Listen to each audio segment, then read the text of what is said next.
여러분 안녕하세요. 오늘 우리가 살펴볼 흥미로운 주제는 바로 개혁주의 청교도 관점에서의 동성애입니다. 감정적인 논쟁이나 정치적인 이슈는 완전히 내려놓고요. 이 특정한 신학적 전통이 도대체 어떤 성경적 바탕으로 자신들의 논리를 전개하는지 아주 객관적이고 꼼꼼하게 해체해보는 시간을 가져보겠습니다. 자, 시작해볼까요? 오늘 살펴볼 순서입니다. 첫 번째, 성경적 창조 질서의 원리를 먼저 짚어보고요. 이어서 구약 성경의 금지와 심판 기록, 그리고 신약 성경에서는 이를 어떻게 확증하는지 보겠습니다. 그 다음 청교도들의 독특한 영적 교훈을 들여다본 뒤 핵심 요약으로 오늘 내용을 마무리하겠습니다. 그럼 바로 첫 번째 파트, 성경적 창조 질서의 원리로 들어가 보겠습니다. 이 신학을 제대로 이해하려면요, 무조건 그들의 출발선, 그러니까 인류를 향한 하나님의 오리지널 디자인으로 돌아가야 합니다. 여기서 정말 중요한 핵심 개념이 바로 창조 질서거든요. 이게 그냥 세상에 만들어진 순서를 뜻하는 게 아니고요. 하나님이 아주 의도적으로 인간을 남자와 여자로 창조하셨고 그 양성적인 설계 안에서 성을 엄격하게 규정하셨다는 뜻입니다. 그러니까 이들에게 성윤리란 시대에 따라 변하는 합의가 아니라 바로 이 창조주의 설계도에서부터 시작된다는 거죠. 자, 여기서 결정적인 성경 구절이 하나 등장합니다. 창세기 2장 24절, 이러므로 남자가 부모를 떠나 그의 아내와 합하여 둘이 한 몸을 이룰지로다. 청교도들은 놀랍게도 이 짧은 구절을요, 거룩한 결혼을 정의하는 유일한 기준으로 삼습니다. 그러니까 딱 이 결합 방식만을 허락하셨기 때문에 여기서 벗어나는 모든 형태의 성적 행위는 원래의 완벽한 설계도를 망가뜨리는 본질적인 타락으로 간주되는 겁니다. 이제 창조의 근본 설계를 확인했으니 두 번째 파트인 구약 성경의 금지와 심판 기록으로 넘어가 볼까요? 구체적으로 어떤 텍스트들을 증거로 삼는지 짚어보겠습니다. 가장 먼저 나오는 건 아마 다들 한 번쯤 들어보셨을 소돔과 고모라 사건입니다. 창세기 19장을 보면요, 소돔의 남성들이 롯의 집에 찾아온 천사들을 향해 성관계를 요구하면서 폭동을 일으키잖아요. 개혁주의 관점에서는 이 사건을 성적 타락이 말 그대로 극에 달한 상태로 해석합니다.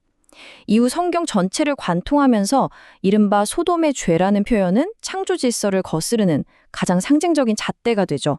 이어서 율법서인 레위기 18장 22절을 보면 아주 강도 높은 표현이 나옵니다. 단순한 규칙 위반 정도가 아니라 도덕적으로 가증한 일, 원어의 뉘앙스를 살리자면 정말 역겨운 것으로 묘사하고 있거든요. 왜 이렇게까지 엄격했을까 궁금하시죠? 그 당시 맥락이 굉장히 중요합니다. 하나님이 이스라엘 백성에게 주변 이방 민족들의 타락한 풍습과 완전히 선을 그으라고 구별된 거룩한 삶을 살라고 명령하셨잖아요. 이 엄격한 법은 바로 그 거룩함을 지켜내기 위한 아주 강력한 방파제 역할을 했던 겁니다.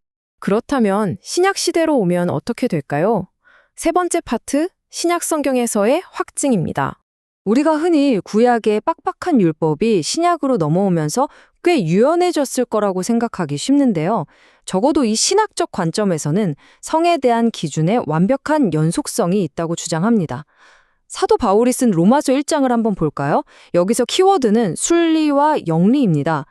분석된 자료에 따르면 이 텍스트는 동성애를 현대사회에서 말하는 선천적인 성향의 문제로 보지 않아요. 그보다는 인간이 창조주로 거역하면서 생겨난 영적인 타락 그리고 왜곡된 정욕의 결과물로 봅니다.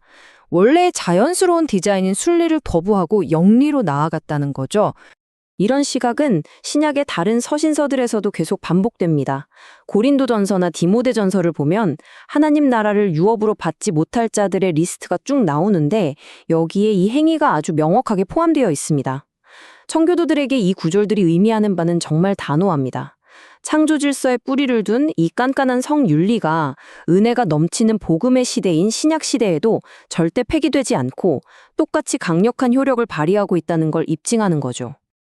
자, 이제 고대 성경 텍스트들을 넘어서서 네 번째 파트, 청교도적 영적 교훈으로 들어가 보겠습니다. 16, 17세기 청교도들의 실제 머릿속, 그 내면적 논리를 들여다보면 정말 흥미로운 이중성이 나타납니다. 한쪽에는 자아숭배라는 반역이, 다른 한쪽에는 회복의 은혜가 나란히 존재하거든요. 이 사람들은 이 행위를 창조주가 그어놓은 선을 넘는 끔찍한 반역이라며 아주 무섭게 정죄했습니다. 그런데 동시에 진짜 놀랍게도 그 개인의 영혼만큼은 그리스도의 보혈로 완벽하게 씻음받고 회복될 수 있는 존재로 봤다는 거예요. 철저한 정죄와 완전한 은혜, 이 성반된 두 가지가 아주 팽팽하게 공존하고 있는 겁니다. 게다가 청교도들은 가정을 보는 시각 자체가 굉장히 남달랐습니다.